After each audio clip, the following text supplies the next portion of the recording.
పోతుందట. అబ్బా మరి మనం ఏమి చేయాలి? ఎప్పుడైతే పుట్టకు పూజలు వేసి పుట్టను పిగిలించారో అందులో చూసేసరికల్లా ఆడిపాల ఉన్నదయ్యా.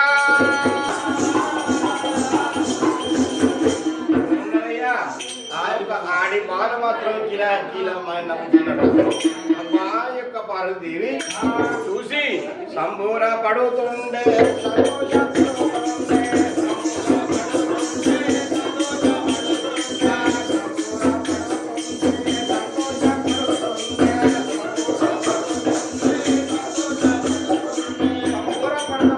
సంతోషపడుతూ ఉన్నది.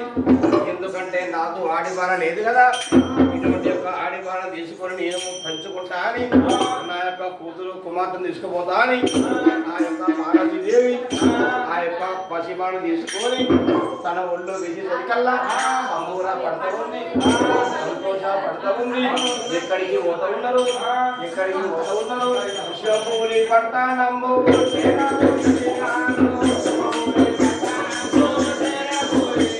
దండ మార్చుకుంటా అంతే.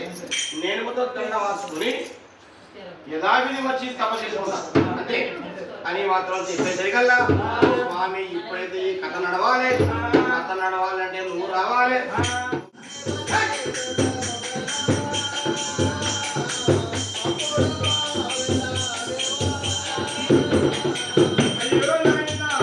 ఎట్లా ఉన్నాడయ్యా? ఆయక 12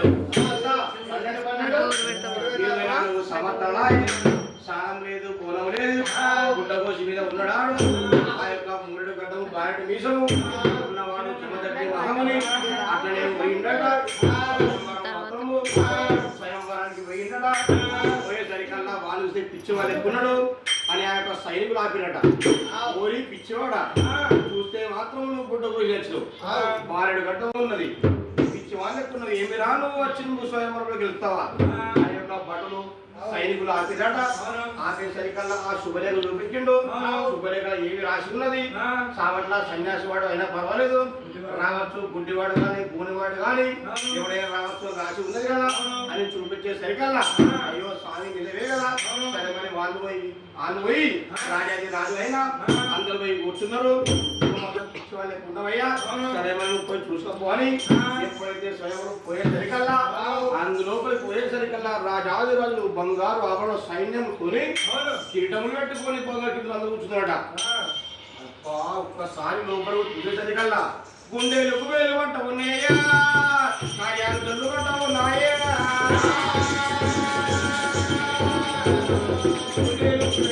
ఉన్నాయి కార్యాలు జల్లు వంట ఉన్నాయి. లోపలికి పోయి మాత్రం బ్రహ్మ విష్ణు మహేశ్వరులకు దండం పెట్టిండు.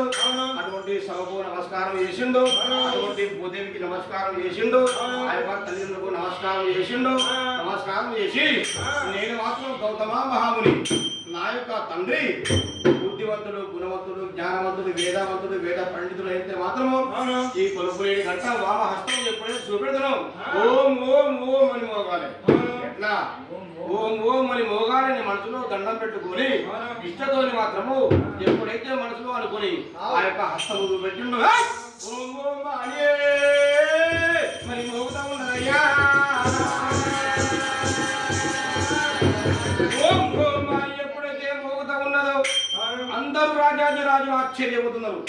అబ్బా ఏమిటి విచిత్రం, చూస్తేవాడు పిచ్చి వాళ్ళకు ఉండగానే పుట్ట వచ్చి కొలుపు లేని గంట కొట్టిండు. ఇంత పెద్ద బుద్ధివంతులు పురోగతులు ఎదురు పడాలి సంబూర పడుతూ ఉన్నారు, సంతోషపడుతూ ఉన్నారు. అందరూ మాత్రం నల్ల మొక్కలేని అప్పుడు అల్లుడ బాబా ఎక్కడికి పోవాలి? కొలుపు లేని గంట మౌతుంది. సప్తా సముద్రం పోయి స్నానం చేసి రావాలి. అయ్యో మరి మాత్రం గుడ్డ కోసి మీద బయలుదేరినాడు.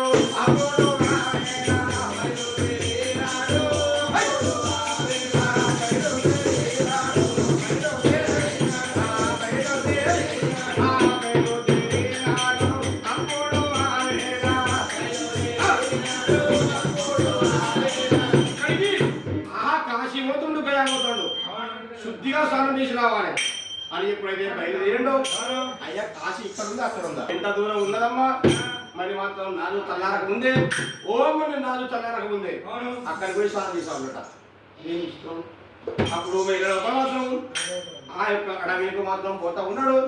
పరిగెత్తుకుంటూ పరిగెత్తుకుంటూ ఎప్పుడైతే పరిగెత్తుకుంటూ పోతా ఉన్నాడో ఆ యొక్క బ్రహ్మ విష్ణు మహేశ్వరుడు మనం మాత్రం ముగ్గురు మారు వేషంలో పోవాలి, పోయి జమదగ్నికి మాత్రం మనం సహాయం చేయాలి అని మాత్రము ఒక కామధేను అవతారం ఎత్తి, ఒక లేగదూడ అవతారం ఎత్తి, ఒక పశుపాలన అవతారం ఎత్తి అడవిలో అయ్యా బయలుదేరినారు. అడవిలో మరి ఎప్పుడైతే వాళ్ళు పోయినారో ఆ యొక్క కామధేను మరి ఎప్పుడైతే కామధేను ఆ యొక్క మడుగు లోపల పడి ఉన్నదాట, మడుగు లోపల పడి ఉండే సరికల్లా అటువంటి లేగదూడ అంబా అంబా అని దాని చుట్టూ పరిగెడతా ఉన్నది. మరి ఆ యొక్క పసిబాలుడు కూడా అక్కడ ఇక్కడ పోయే వాళ్ళని చూసుకుంటూ పిలుస్తా ఉన్నాడు. అయ్యో నా కామధేను నా యొక్క ఆవు ఈ బురదలో పడిపోయింది, గడియ గడియకు లోపలికి పోతుందట. బుడు అంటే నిమిషానికి గడియ గడియకు పోతుంది. అటువంటి లోపల గడియ గడియకు పోతూ సరికల్లా అటుపక్క నుంచి మా బ్రహ్మ అటువంటి రాజయ్యా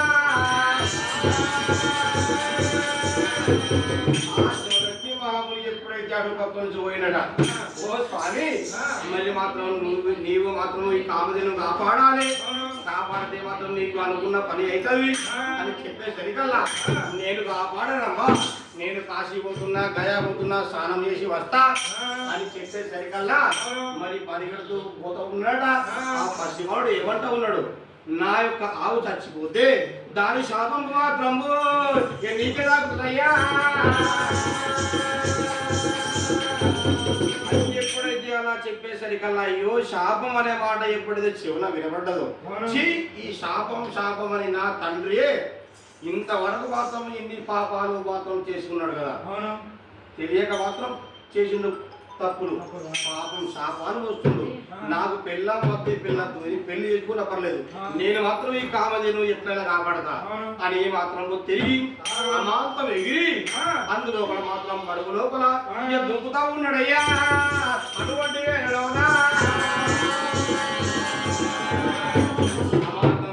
దాన్ని తోక పట్టుకొని ఇలా గీర దింపి గడ్డకు వేస్తూ ఉన్నాడు.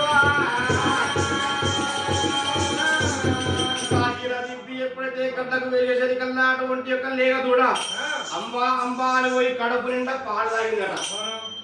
పాలు తాగేసరికల్లా ఈ పశువానికి సంతోషమైంది, బాగా సంబురమైంది. స్వామి నీవు వచ్చి లేగదూడ కామధేను నిన్ను కాపాడినవు, నువ్వు ఏ పని మీద పోతా ఉన్నావు, కాశీ పోతా ఉన్నావు, గయా పోతా ఉన్నావు, ఈ యొక్క సబ్బండ వర్ణము యొక్క ఆవుల కూడా దాగి ఉన్నది.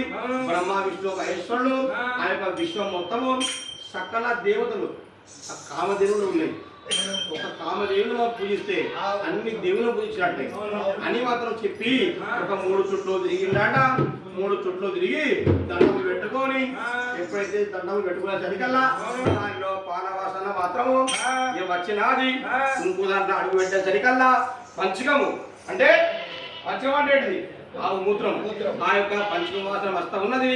ఎడమకు కుడికయ్యా పానవాసన పంచక వాసన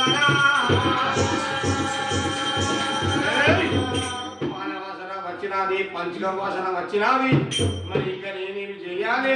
ఆ నుదుట మీద మాత్రం భాషింగం రావాలి, నాలుక మీద పంచాక్షరి మంత్రం రావాలి అని చెప్పేసరికల్లా స్వామి ఒక్కసారి నువ్వు కళ్ళు మూసుకో అనేసరికల్లా కళ్ళు మూసిండు. కళ్ళు మూసేసరికల్లా ఆ బ్రహ్మదేవుడు మాయ రూపంలో వచ్చి మరి మాత్రం భాషింగం వాసనయ్యా మరి కడుతూ ఉన్నాడు.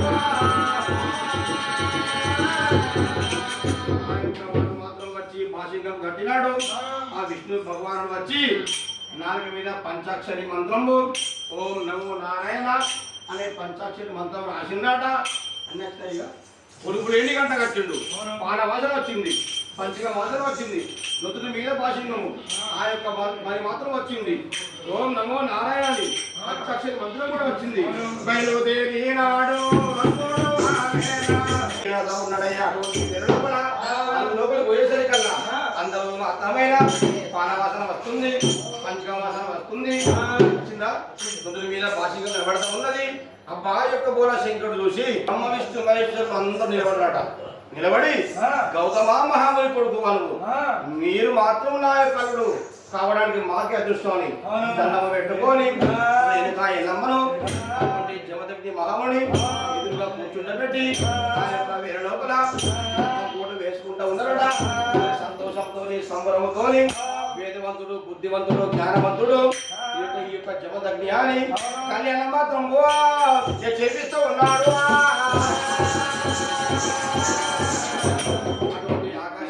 పందిరి వేసిండు, పూలకమంతా పూలు కలిసి చేపలు కలిసి వేద బ్రాహ్మణత్వం అందరూ పిలిపించుకొని పిలిపించుకొని అందులో కూర్చుని పెట్టుకొని అటువంటి యొక్క అమ్మవారికి కళ్యాణ మాత్రం చేయిస్తూ ఉన్నాడు. కళ్యాణ మాత్రమైన ఎట్లా చేపిస్తూ ఉన్నాడు. 12 స్తంభాల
హస్తాలు వేయబట్టేది మా దేవికి